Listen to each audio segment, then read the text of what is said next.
zici nu, tot mereu facem cum vrei tu. Tu zici hai, eu zic mai stai. Tu spui destul când eu cred că ar mai.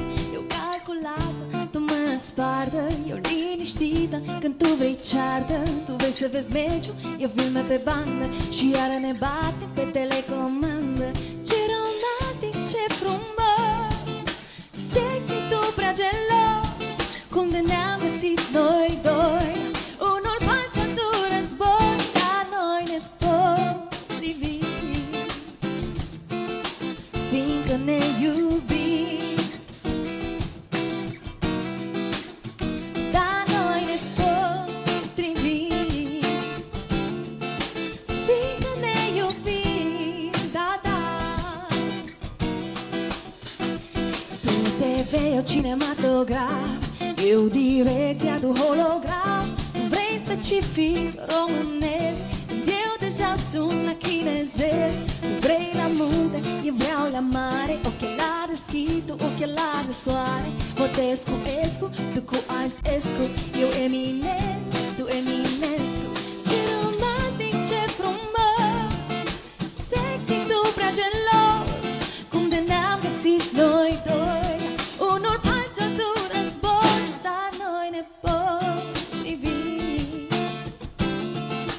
fiindcă ne iubim.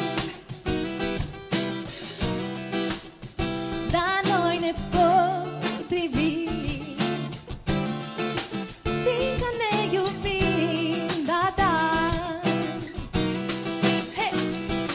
Spune lumea că împreună suntem un cuplu dezastru, dar nici nu vreau să mă gândesc ce-am fi unul fără altul. Fizica ne spune clar că extremele se atrag. Când e dragoste curată, ne unim ca yin și yang. Dar noi ne potrivim, fiindcă ne iubim. Dar noi ne potrivim, fiindcă ne iubim. Da, da. Dar noi ne potrivim,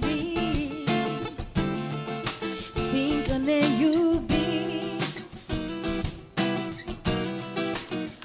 Dar noi ne potrivim, fiindcă ne iubim.